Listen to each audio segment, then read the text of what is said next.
Oi, eu sou Samuel e hoje eu quero falar um pouquinho sobre a sensação de solidão que muitas vezes a gente pode ter e como as coisas ficam aparentemente muito difíceis e a gente perde um pouco o controle, ou tem a sensação, né, de perda de controle das coisas quando a gente está prestes a viver uma mudança muito significativa na nossa vida ou em momentos de grandes acontecimentos. Nos últimos dias eu tenho refletido muito sobre isso, sobre como eu tenho me sentido nesses últimos meses e, enfim, dentro de todos os meus processos.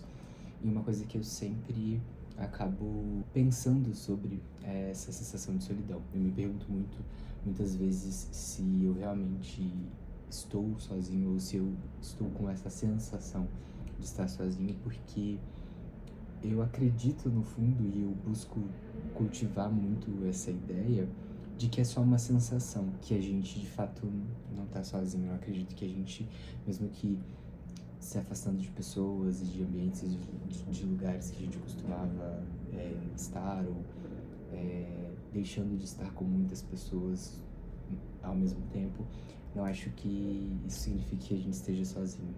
Porque tem gente, inclusive, que tá rodeado de pessoas e ainda assim se sente sozinho. E o que eu tenho concluído sobre isso é que a gente se sente sozinho, se sente muito mais sozinho quando a gente conhece pouco de si. Então, quanto menos a gente conhece da gente mesmo, quanto menos familiarizado a gente tá com quem a gente é, o que a gente sente, o que a gente quer, qual é a nossa expressão, mais a gente se sente sozinho. Quando você começa a entender isso, entender quem é você, entender os seus gostos, entender os seus sentimentos e saber quais são os seus gatilhos, quais são os seus traumas, sabe, tudo que foi construindo a sua personalidade, o que você tem hoje, tudo que foi pavimentando o seu caminho até que você chegasse a ser essa pessoa que você é hoje, quando você vai ligando alguns pontinhos e conseguindo entender um pouco do porquê hoje você tem certos comportamentos, do porquê hoje você tem certas dificuldades, ou porque hoje você tem certas vontades, ou ainda tem vontades que você talvez imagine que não deveria ter. Enfim, você vai começando a encontrar motivos, e eu não digo nem num sentido de justificativa, sabe? Como talvez uma coisa que você não gosta, você justifica por isso, mas é de motivos, de caminho.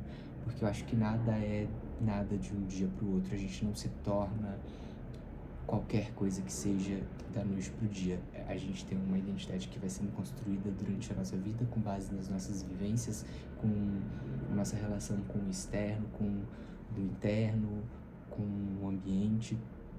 Então, é um processo. E quando a gente começa a entender um pouquinho mais sobre os caminhos, né, os passos desse processo, na minha concepção, a gente se sente um pouco menos sozinho, porque você vai percebendo que as outras pessoas, nessas relações e nesse processo, sempre são as outras pessoas. E por mais que em alguns momentos da vida você tenha convivência com muitas pessoas, elas são outras pessoas, elas não sabem o que está aqui dentro, você não tem um compartilhamento 100% com as pessoas daquilo, ainda assim, no final do dia você tá sozinho, digamos assim, porque a sua única companhia é você mesmo. E quando você não entende que sua única companhia real é você mesmo, você pode ter essa sensação de que você tá sozinho quando você tá distante de outras pessoas, né?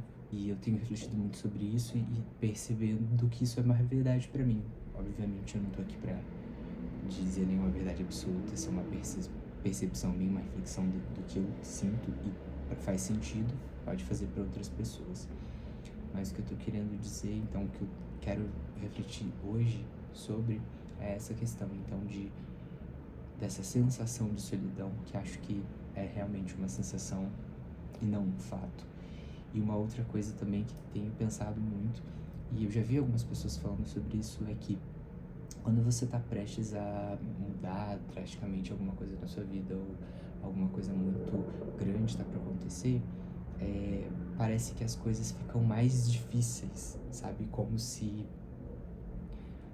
a vida estivesse testando para saber, tipo assim, se você vai conseguir, ou se você tem fé. Eu penso muito sobre isso, do tipo assim, você tá me pedindo as coisas, né? A gente tá sempre pedindo pra vida as coisas. É como se a vida falasse, você tá me pedindo isso, mas você consegue sustentar isso que você tá pedindo?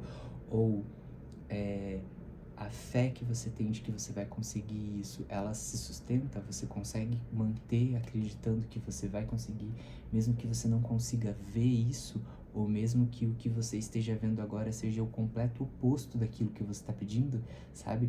E a sensação que eu tive é que de quanto mais eu definia o que eu quero, e quanto mais eu defino o que eu quero, e intenciono mais, focado no que eu quero, parece que a realidade tem se apresentado do oposto, sabe? E é muito fácil a gente cair num questionamento, numa dúvida e desistir. É um processo muito comum, né? Você deve provavelmente conhecer uma pessoa que já passou por isso ou que tem essa sensação. E muitas pessoas falam que essa dificuldade toda antecede de fato uma coisa muito positiva. E eu tenho tentado muito me apegar a essa ideia mesmo, de acreditar que, caramba, tá tudo muito diferente do que eu tenho pedido, mas é um sinal, talvez, de que eu tô perto, né? Então, isso é uma ideia que chegou até mim, né? Isso não foi uma coisa que eu tirei da minha cabeça, isso eu absorvi, estudando e ouvindo relatos das pessoas e conversando, enfim, buscando essas experiências. Então isso foi uma ideia que eu absorvi, que bateu muito, que faz muito sentido, e eu tento cultivar esse pensamento. É difícil muitas vezes, porque quando as coisas parecem que estão saindo do nosso controle é um pouco desesperador, e acaba sendo mais fácil a gente acreditar que vai dar tudo errado, mas o que efetivamente é dar certo ou errado também, né? Isso é bem subjetivo. Mas é isso. Queria trazer uma reflexão sobre isso e dizer que, se você tá passando por um processo parecido, tenha um pouquinho mais de paciência. E falo isso pra mim também, né? Afinal de contas, eu acho que tudo que eu falo muito aqui é uma forma de dizer pra mim mesmo, de reforçar isso dentro de mim. Mas vamos ter um pouco mais de paciência e não deixar de acreditar. É mais fácil a gente olhar pro que tá faltando do que aquilo que a gente tem, né? Do que para aquilo que a gente tem. Mas se você tirar alguns minutinhos do dia para fazer uma observação, você vai rapidamente perceber que tem muita coisa. Você já tem muita coisa e tem muito mais para agradecer do que pedir. Apesar de que, sim, a gente deseja e, enfim, querer mais não é errado. Não, não acredito nisso. Mas eu tenho tentado exercitar um pouco mais dessa gratidão pelo aquilo que eu já tenho, né? As coisas que já se manifestaram. E um exercício que eu tenho tentado fazer é pensar assim que tudo que já aconteceu até hoje, tudo que eu já conquistei e todo o processo que eu já passei foi manifestação de coisas que um dia eu já quis. Por mais que eu ainda queira muitas coisas, eu não posso deixar de reconhecer o que eu já manifestei. E a gente fica às vezes querendo manifestar tantas coisas, né? Focando tanto em um futuro, em coisas que a gente quer alcançar, que a gente ainda não alcançou, que é fácil a gente esquecer daquilo que a gente já conquistou e não se dá o devido crédito, né? O devido valor. Então é isso. A mensagem que eu queria deixar é essa: tenha um pouco mais de paciência com o seu processo, permaneça tendo fé na vida, que ela vai se desenrolar da melhor maneira, porque ela é perfeita, por mais que a gente não consiga entender e que a gente idealize às vezes coisas muito diferentes do que estão acontecendo, mas ela é como ela acontece, como tem que acontecer. É isso. Um beijo.